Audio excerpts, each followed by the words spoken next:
Good evening বন্ধুরা, আশা করি তোমরা সবাই খুব ভালো আছো। আমিও ভালো আছি। আজকে আমি একটা প্লেন কেক শেয়ার করতে চলেছি তোমাদের সঙ্গে। আশা করি তোমাদের ভালো লাগবে। তাহলে চলো দেখতে থাকো আমি কিভাবে সেটা তৈরি করি।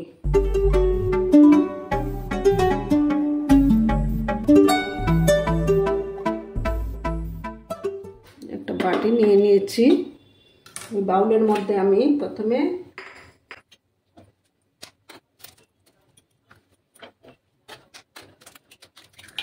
এখানে 3টা ডিম দেব। 3টা ডিম দিয়ে প্রথমে আমি ডিমগুলোকে ভালোভাবে ফেটিয়ে নেব। তারপর আমি দেব, আমি বড় চামচের 5 চামচের মতো এই যে চিনি গ্রাইন্ডারে গ্রাইন্ড করে নিয়েছিলাম সেগুলো দিয়ে দিচ্ছি। তোমরা মিষ্টি তোমাদের পছন্দ মতো দেবে।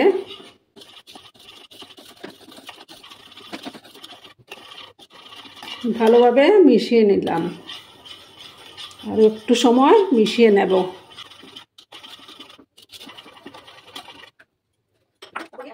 আমি এখানে 1 কাপের একটু বেশি ময়দা দিয়েছি।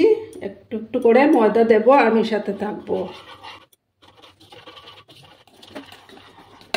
এবার আমি রিফাইন তেল দিয়ে দেব 1 কাপ।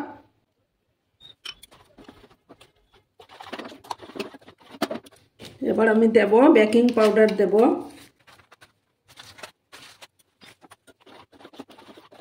এবার আমি একটু লেমন ইয়েলো কালার মিক্স করলাম।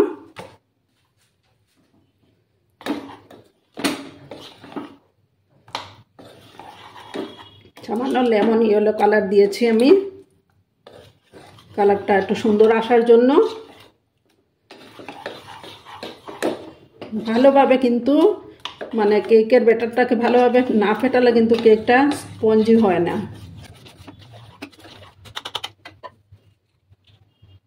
সামান্য একটু ভ্যানিলা এসেন্স দিয়ে দিলাম। আমি কিন্তু কেকটাকে কুকারেই কুক করব। আর একটু সময় আমি এটাকে ফেটিয়ে নিই। কেকের ব্যাটারটা যত ফেটানো হয় তত খেতে ভালো হয়, স্পঞ্জি হয়।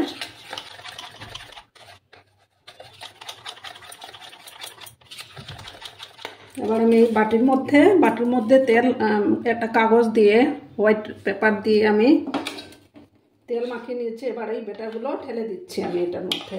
এবার আমি এটাকে একটু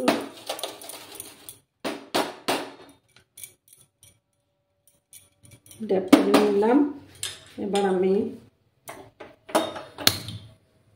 গ্যাসটা ধরিয়ে এবার আমি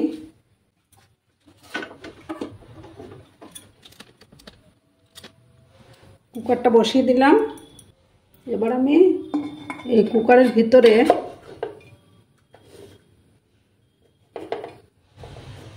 বাটিটাকে বসিয়ে দিলাম। এখন আমি মানে ফুল ফ্লেমে আমি চুলার আঁচটাকে বাড়িয়ে দিয়েছি। তারপর আমি চুলার আঁচটাকে কমিয়ে দেব। কুকারটা যখন গরম হয়ে যাবে তখন আমি চুলার আঁচটাকে একদম লোতে করে রাখবো। 5 minutes later. আমার কুকারটা গরম হয়ে গেছে। এবার আমি আঁচটাকে একদম লো করে রেখে দেব। লো করে রেখে আমি ঢাকনাটা লাগিয়ে দেব। কেকটা তৈরি হতে প্রায় 45 মিনিটের মতো লাগবে। 45 মিনিট পর কিন্তু এটা তৈরি হয়ে যাবে। আমি এটা ঢাকনাটা লাগিয়ে 45 মিনিট পরে ফিরে আসছি। 1 hour later. আমার কেকটা রেডি হয়ে গেছে। এবার আমি গ্যাসটা অফ করে দেব। এই যে আমি দেখিয়ে দিচ্ছি, একটা এরকম কাঠি নিয়েছি। এই যে একদম লাগছে না ওইটার মধ্যে, তার মানে আমার কেকটা রেডি হয়ে গেছে। এবার আমি গ্যাসটা অফ করে দিলাম। এবার একটু ঠান্ডা হতে দেব। ঠান্ডা না হলে তো আমি ওটা নামাতে পারবো না, তার জন্য ওটা একটু ঠান্ডা হতে দিই। ঠান্ডা হওয়ার পর আমি নামিয়ে সার্ভ করে তোমাদেরকে দেখাচ্ছি। কেকটা ঠান্ডা হয়ে গেছে, এবার আমি নামিয়ে নিয়েছি। এবার আমি এটাকে কেটে দেখাচ্ছি তোমাদেরকে।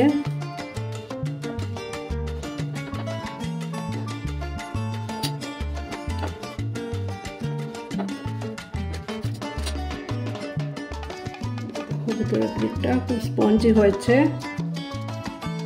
তো আমার আজকে এই রেসিপিটি যদি তোমাদের ভালো লাগে তাহলে অবশ্যই একটা লাইক কমেন্ট শেয়ার এবং সাবস্ক্রাইব করার অনুরোধ রইল বন্ধুরা। তোমরা ভালো থেকো, সুস্থ থেকো, এইভাবে আমার পাশে থেকো।